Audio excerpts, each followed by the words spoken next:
Kapolda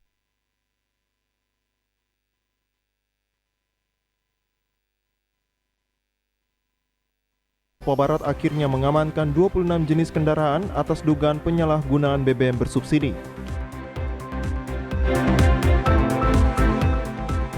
Operasi Tim SAR Gabungan TNI Angkatan Laut Koarmada 3 berhasil menemukan 10 jenazah insiden tenggelamnya kapal di Halmahera Selatan.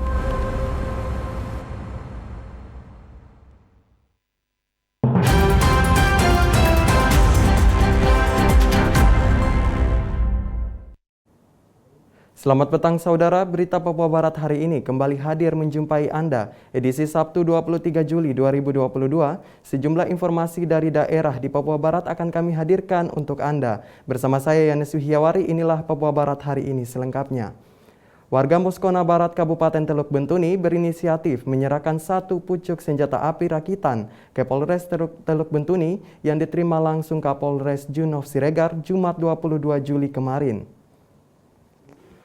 Penyerahan senpi rakitan beserta 25 butir peluru kaliber 5,56 mm itu didasari kesadaran warga yang patuh terhadap aturan perundang-undangan. Atas kesadaran tersebut, Kapolres sangat mengapresiasinya serta berharap semua warga masyarakat Teluk Bentuni yang masih menyimpan senjata api agar secara sukarela menyerahkannya. Untuk itu, Kapolres pun berjanji akan melaporkan dan meminta petunjuk Kapolda Papua Barat agar dapat mempertimbangkan pemberian penghargaan bagi mereka yang kooperatif menyerahkan senjata api. Atas penyerahan sepucuk senjata api rakitan dan berikut amunisi sebanyak 25 butir. Ini nantinya akan saya laporkan ke pihak pimpinan saya, Bapak Kapolda dalam hal ini, terkait apa yang diserahkan ini. Kami mengapresiasi dan mengucapkan banyak terima kasih atas kesadaran. Saya coba usulkan kepada Bapak Kapolda supaya kepada warga masyarakat yang bisa nantinya sama halnya seperti ini untuk diberikan penghargaan. Sementara itu, Cornelis Aisnak, selaku warga Moskona Barat, mengatakan pihaknya menyerahkan senjata api kepada kepolisian bukan karena adanya paksaan. Tetapi ia menjelaskan, selaku warga yang baik, pihaknya ingin mengikuti aturan yang dibuat pemerintah terkait larangan kepemilikan senjata api ilegal. Di kesempatan ini, ia juga ingin meluruskan isu yang beredar berkaitan dengan kepemilikan senjata api tersebut, bahwa sahnya hanya dipergunakan sebagai mas kawin. Dalam hal ini mungkin kami sudah menemukan hal ini mengenai senjata api, sehingga mungkin saya mewakili dan masyarakat Moskow semua untuk menyerahkan barang ini kepada Bapak Kapolres Bentuni. Jadi saya minta maaf, mungkin sudah selama ini udah dengar seperti apa itu isu sebenarnya. Kami masyarakat Moskow kami hanya untuk pembangunan, itu tidak kami. Bagian dari sini kami berharap untuk bekerjasama juga dengan pihak aparat maupun daerah keamanan bersama. Kepada polisi, Aisnak meminta bantuan agar dapat membantu pihaknya dalam mewujudkan kepentingan masyarakat setempat terkait pembangunan yang dijanjikan. Melalui momen ini, dirinya berharap pemerintah daerah bisa memberikan solusi konkret atas aspirasi pembangunan di Moskona Barat, sehingga bisa meminimalisir hal-hal yang tidak diinginkan. Dari Teluk Bintuni, Valentino Wanma, TVRI Papua Barat melaporkan. Operasi Tim SAR Gabungan TNI Angkatan Laut Gugus Tempur Laut Koarmada 3 berhasil menemukan 10 jenazah insiden tenggelamnya kapal Cahaya Arafa yang terjadi pada tanggal 18 Juli 2022 lalu. Operasi Manggal Yuda 22, tahap 3 dari markas KRI Teluk Wondama 527, dipimpin langsung Komandan Gugus Tempur Laut Guspurla, Koarmada 3 Laksamana Pertama Ashari Alamsyah, yang ikut terlibat dalam proses pencarian korban kapal tenggelam di perairan Tokaka, Kabupaten Halmahera Selatan. Guspurla Koarmada 3 kerahkan seluruh kapal perang miliknya dalam operasi pencarian tersebut, yakni KRI Tatihu 853, KRI Tidore 3 1411, KRI Layaran 854, KRI Albakota 867 yang ikut tergabung bersama tim SAR gabungan. Komandan Gugus Tempur Laut Koarmada 3 Laksamana Pertama Ashari Alamsyah mengatakan, khusus untuk tim SAR, TNI Angkatan Laut menerjunkan prajurit marinir, Kopaska penyelam Koarmada 3 untuk bergabung dengan penyelam dari Lanal Ternate, SAR Ternate, dan Polairut Maluku. Lebih lanjut, kata Komandan Guspurla menambahkan, dalam operasi pencarian hari keempat sekitar pukul 11.15 waktu Indonesia Timur, korban sudah ditemukan sebanyak 10 orang dalam kondisi meninggal dunia, yang terdiri dari 2 anak laki-laki, umur sekitar 4 tahun dan 12 tahun. Sementara 1 anak perempuan umur 12 tahun dan 5 tahun, dan perempuan dewasa umur antara 40 sampai dengan 70 tahun, serta laki-laki 1 orang 40 tahun. Sementara itu 3 korban masih dalam pencarian, sedangkan korban selamat berjumlah 64 orang. Ini kita kerahkan tim dari Koarmada 3 yang terdiri dari Islam Bair maupun dari Satko Paska dibantu oleh Lanal Ternate. Ya, kita ada jumlah 7 orang yang melaksanakan kegiatan evakuasi bersama-sama dari teman-teman evakuasi yang lain dari Basarnas maupun dari Polair. Dari kegiatan ini kita berhasil mengevakuasi 6 jenazah yang tadi sudah barusan kita serahkan kepada keluarga. Untuk kegiatan selanjutnya, mudah-mudahan besok cuaca juga mendukung. Kita akan kembali melaksanakan pencarian dari hasil rekod manifest yang ada dari 77 yang belum ditemukan. Saat ini tinggal berjumlah 3 orang. Jadi mudah-mudahan besok kita akan dapat hasil yang optimal. Ashari, Komandan Guspurla menambahkan, upaya pencarian tim gabungan sampai dengan saat ini masih tetap berlangsung. Ada dugaan sejumlah korban terperangkap di dalam badan kapal yang tenggelam. Sebelumnya kapal Cahaya Arafah tenggelam disebabkan gelombang tinggi dan tenggelam di perairan Tokaka, Kabupaten Halmahera Selatan. Dari Sorong, Mikal Jasman, TVRI Papua Barat melaporkan. Setelah mendapat laporan dari masyarakat, Kepolisian Daerah Papua Barat akhirnya mengamankan 26 jenis kendaraan atas dugaan penyalahgunaan BBM bersubsidi jenis biosolar di sejumlah SPBU di Kota Manokwari. Hal ini disampaikan langsung oleh Kapolda Papua Barat Irjen Pol Daniel Silitonga ketika mengadakan jumpa pers bersama insan pers Jumat 22 Juli 2022. Kapolda menjelaskan awal dirinya bertugas di Polda Papua Barat, ia sering mendengarkan keluhan dari masyarakat terkait maraknya pembelian BBM bersubsidi yang kemudian dijual lagi atau digunakan untuk mengerjakan berbagai proyek. Menurut Kapolda, hal ini tentunya menyalahi aturan, di mana BBM bersubsidi hanya digunakan untuk masyarakat dan bukan untuk diperdagangkan oleh pihak-pihak yang selama ini mau mencari keuntungan. Bahwa ada hal-hal yang disimpangkan atau dilakukan pelanggaran-pelanggaran hukum sehingga orang-orang tertentu memanfaatkan dan mendapatkan keuntungan-keuntungan yang seharusnya tidak. Seharusnya BBM subsidi itu adalah diperuntukkan kepada orang atau masyarakat yang seharusnya mendapatkan keuntungan. Tapi ternyata dari data yang kita peroleh ada yang dipakai untuk ini, untuk proyek, untuk segala macam, dan ini yang kita lakukan. Lebih lanjut dijelaskan, sejak pihak kepolisian dalam hal ini tim dari Direktorat Reserse Kriminal Khusus Polda Papua Barat melakukan pemeriksaan, tidak ada lagi terlihat antrian panjang di beberapa SPBU. Untuk itu Kapolda mengajak masyarakat untuk melapor jika masih ada antrian panjang. Nah ini begini nih, nah yang saya lihat hari ini bahwa antrian itu sudah berkurang ya. Dan ya nanti Anda bisa saksikan sendiri ya, antrian itu apakah masih tetap ada. Tetapi tindakan yang kami lakukan ini tidak berhenti di sini saja. Kalaupun terjadi terus, ayo main kita tetap akan lakukan penindakan. Dari ke-26 jenis kendaraan, 14 kendaraan diamankan di SPBU Jalan Baru dan 12 kendaraan diamankan di SPBU Sowi 4. Kini ke-26 kendaraan tersebut telah diamankan di halaman Mapolda Papua Barat guna kepentingan penyidikan. dan tidak menutup kemungkinan akan ada tersangka lain dalam kasus penyalahgunaan BBM bersubsidi tersebut. Tim Liputan TVRI Papua Barat melaporkan. Kementerian Perhubungan mendorong kegiatan penanaman ratusan mangrove melibatkan masyarakat menjadi kegiatan padat karya di kawasan Bandara Deo Sorong dan Pelabuhan Rakyat Sorong.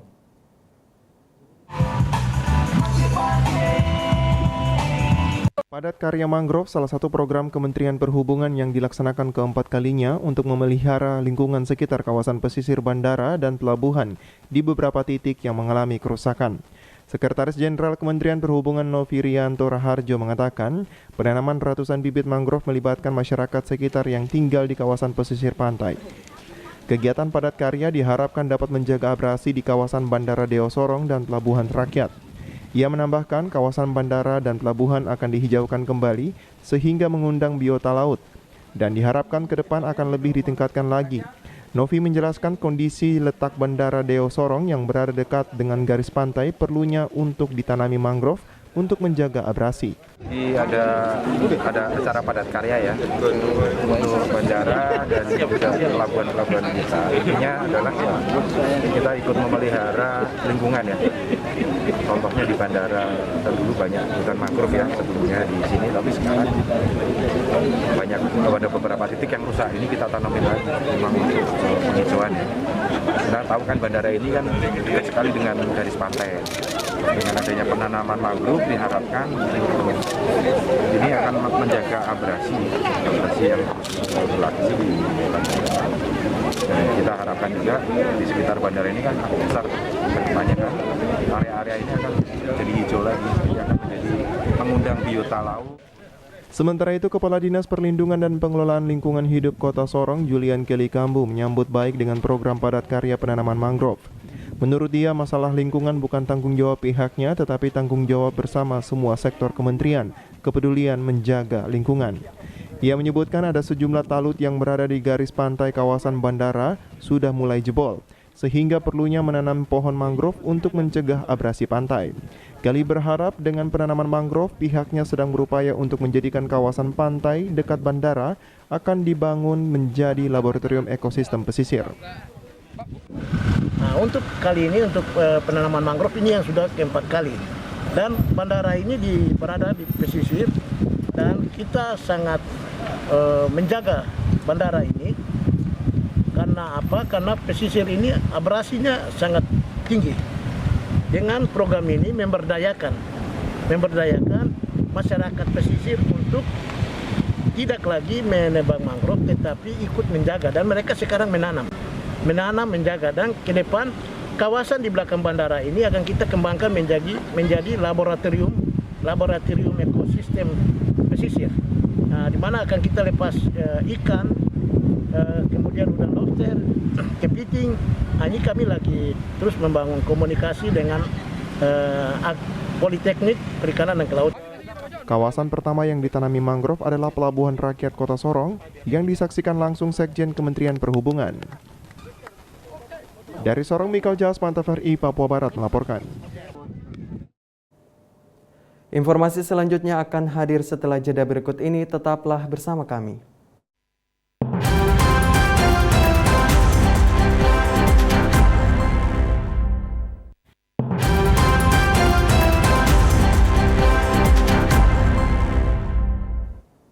Terima kasih Anda masih bersama kami. Pemirsa, KPU Papua Barat mendorong 3 daerah di Provinsi Papua Barat untuk melakukan perekaman elektronik KTP karena merupakan salah satu persyaratan agar masyarakat bisa menyalurkan hak pilihnya pada pemilu serentak tahun 2024.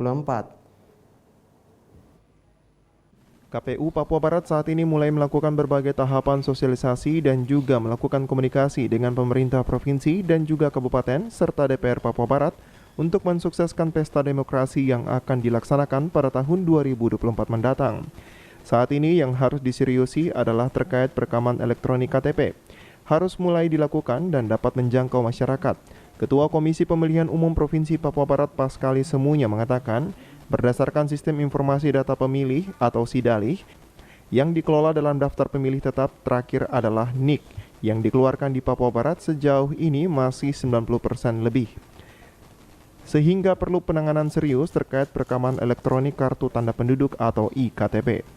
Ditambahkannya juga 3 kabupaten di Papua Barat yang pendataan sistem informasi data pemilu yang masih rendah, yaitu Kabupaten Pegunungan Arfak, Kabupaten Tambrau, serta Kabupaten Maibrat.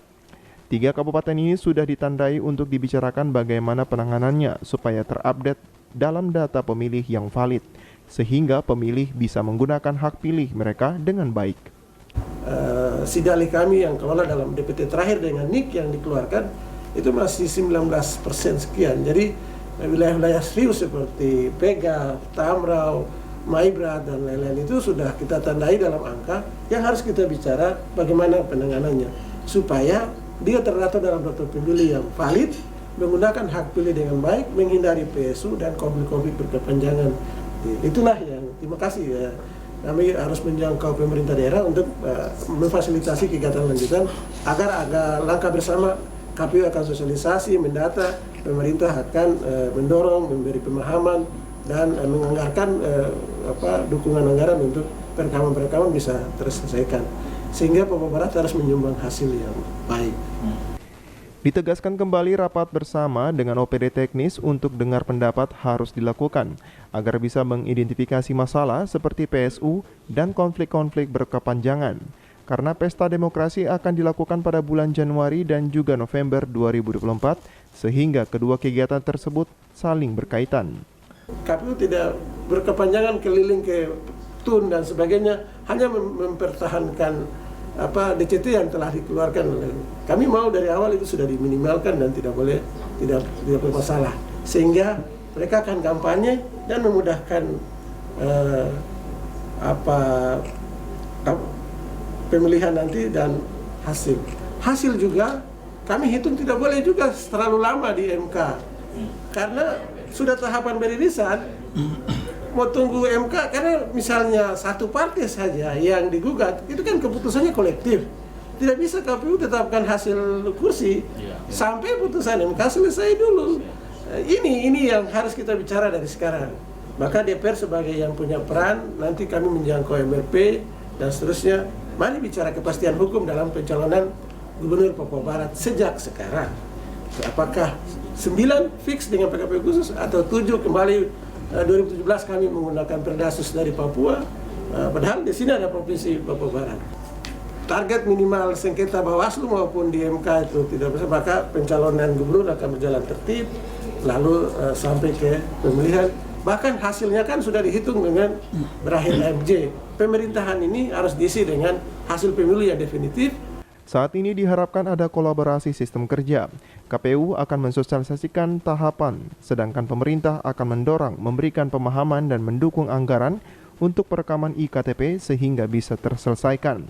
Agar pada pesta demokrasi nanti, Papua Barat bisa menyumbang jumlah pemilih yang baik pada 2 kali pesta demokrasi serentak tahun 2024 mendatang. Jimmy Tabisu, TVRI Papua Barat melaporkan.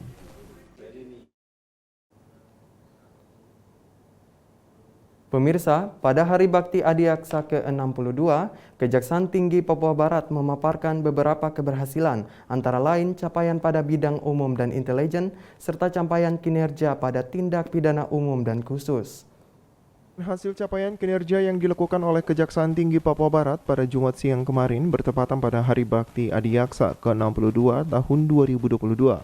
Selain menyampaikan capaian kinerja Kejati Papua Barat pada bidang umum dan intelijen, Kepala Kejaksaan Tinggi Papua Barat Juniman Hutagaul yang didampingi Wakajati Papua Barat juga menyampaikan hasil yang dicapai selama 1 tahun oleh Kejati pada bidang tindak pidana umum dan khusus. Bidang tindak pidana umum, tahap ratut yang kita tangani seluruhnya 452 berkas perkara. Tahap penuntutan 326 perkara. Dari 326 perkara tahap penuntutan ini saat ini sedang dalam proses upaya hukum, ya bisa banding, bisa kasasi, kita akan kategorikan semua upaya hukum. Ada 12 perkara yang sudah kita eksekusi sebanyak 220 perkara. Itu untuk jumlah keseluruhan secara terperinci ada di sini karena tindak pidana juga secara teknis di internet kita ada, kita bagi-bagi, ada ungkahan, ada tindak pidana terhadap orang dan harta benda, tindak pidana terhadap keamanan umum, keamanan negara dan ketertiban umum, dan tindak pidana umum lainnya, ada narkotika, ada terorisme. Angka yang saya sebutkan itu tadi itu sudah mencakup keseluruhan. Sedangkan untuk bidang tindak pidana khusus yang tengah ditangani oleh Kejaksaan Tinggi Papua Barat ada 13 perkara. Di antaranya penyidikan 5 perkara, sedangkan penuntutan khusus pada kasus korupsi yang sedang disidangkan ada 13 perkara. Selain itu, Kejaksaan Tinggi Papua Barat menerima surat kuasa khusus atau SKK non-litigasi dan litigasi. Untuk bidang Pitsus secara keseluruhan saat ini, bidang itu berjumlah 13 perkara, penyidikan 5 perkara. Nah, sedangkan penuntutan, artinya yang sedang kita sidangkan saat ini kasus korupsi, ada sebanyak 13 perkara. Untuk datum SKK yang kita terima dalam tahun ini sampai dengan hari ini ada non-litigasi ada 190 SKK, sedangkan litigasi itu ada 4 SKK. Penyelamatan keuangan negara itu seluruhnya dari datum ya, ada sebanyak 81 miliar 192 juta 500.000 rupiah. Lebih lanjut disampaikan Juniman bahwa selain penyelamatan uang negara, Kejaksaan Tinggi Papua Barat juga melakukan pemulihan keuangan negara yang berasal dari Kejaksaan Negeri Sorong sebesar 1.344.154.211 rupiah. Kejaksaan Negeri Kaimana sebesar 614.300.000 rupiah, sehingga jumlah keseluruhannya mencapai 1.598.554.211 rupiah. Sejauh ini, Kejaksaan Tinggi Papua Barat telah menandatangani 13 MOU dengan stakeholder terkait, dengan landasan apabila stakeholder terkait di kemudian hari membutuhkan pendampingan hukum dari Kejaksaan Tinggi Papua Barat. Arina Irianan, TVRI Papua Barat melaporkan. Pemirsa, pada peringatan Hari Adiaksa ke-62, 5 pegawai di lingkup Kejaksaan Tinggi Papua Barat menerima penganugerahan Tanda Kehormatan Satya Lancana Karya Satya dari Presiden Republik Indonesia Joko Widodo. Presiden Republik Indonesia melalui petikan keputusannya nomor 50/TK/tahun 2022 tentang penganugerahan Tanda Kehormatan Satya Lancana Karya Satya diterima juga oleh 5 pegawai di lingkup kerja Kejaksaan Tinggi Papua Barat. Pemberian penghargaan tersebut dilakukan dalam rangka Bakti Adiaksa ke-62 sekaligus sebagai penghargaan kepada PNS yang telah bekerja dengan penuh kesetiaan kepada Pancasila, Undang-Undang Dasar Negara Kesatuan Republik Indonesia, negara dan pemerintah, serta penuh pengabdian, kejujuran, kecakapan, dan disiplin secara terus-menerus. Penganugerahan Tanda Kehormatan Satya Lancana Karya Satya dilakukan pada upacara Hari Bakti Adiaksa ke-62 yang berlangsung pada Jumat pagi 22 Juli 2022 kemarin. Pemasangan lambang kehormatan ini dilakukan oleh Kepala Kejaksaan Tinggi Papua Barat Juniman Hutagaul. 5 pegawai di lingkup kerja Kejaksaan Tinggi Papua Barat yang menerima penganugerahan Tanda Kehormatan Satya Lancana Karya Satya, masing-masing diantaranya Asmawi Mukti, Pembina Tingkat 1, Asisten Pengawas, Tanda Kehormatan yang diterima Satya Lancana Karya Satya 30 tahun. Kedua, Meilan Iwan Caunang, Pembina Kasih Upaya Hukum Luar Biasa Eksekutif dan Eksaminasi. Tanda Kehormatan yang dianugerahkan adalah Satya Lancana Karya Satya 20 tahun. Ketiga, Billy Arthur, Penata Tingkat 1 Kasih Penerangan Hukum. Tanda Kehormatan yang diterima Satya Lancana Karya Satya 10 tahun. Keempat, Junjungan Putra Aritonang, Pembina Kasih Penuntutan, Tanda Penghargaan 10 tahun. Dan yang kelima, Andri Novrianto Lapik, Penata Muda, Kepala Urusan Anggaran Perjalanan dan Perbendaharaan, Tanda Kehormatan diterima 10 tahun. Arina Irianan, TVRI Papua Barat melaporkan.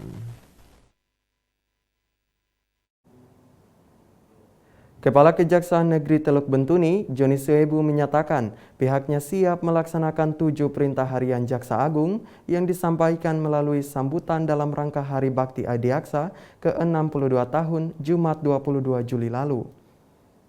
7 perintah harian tersebut diantaranya meningkatkan kapabilitas, kapasitas, dan integritas, mengedepankan hati nurani dan mewujudkan penegakan hukum, meningkatkan penanganan perkara yang menyangkut kepentingan masyarakat, akselerasi penegakan hukum, menjaga netralitas, dan meningkatkan transparansi kinerja kejaksaan. Kajari menegaskan pihaknya akan memulai dengan lebih memaksimalkan semua sumber daya untuk menjabarkan perintah pimpinan guna mengimplementasikan perintah tersebut. Jadi kita di Kejaksaan Negeri Bintuni saat ini menerapkan perintah Jaksa Agung tersebut. Kita meningkatkan kinerja dengan melakukan tindakan-tindakan berupa penyidikan seperti yang kita saat ini sedang laksanakan.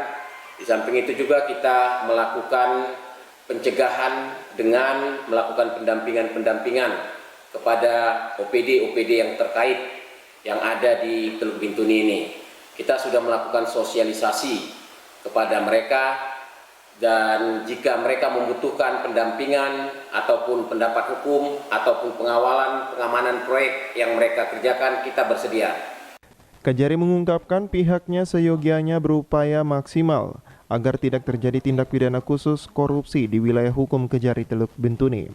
Akan tetapi Kajari menegaskan bahwa sahnya pihaknya tetap akan merespon dengan tindakan represif bila mana upaya preventif ternyata tidak membuahkan hasil.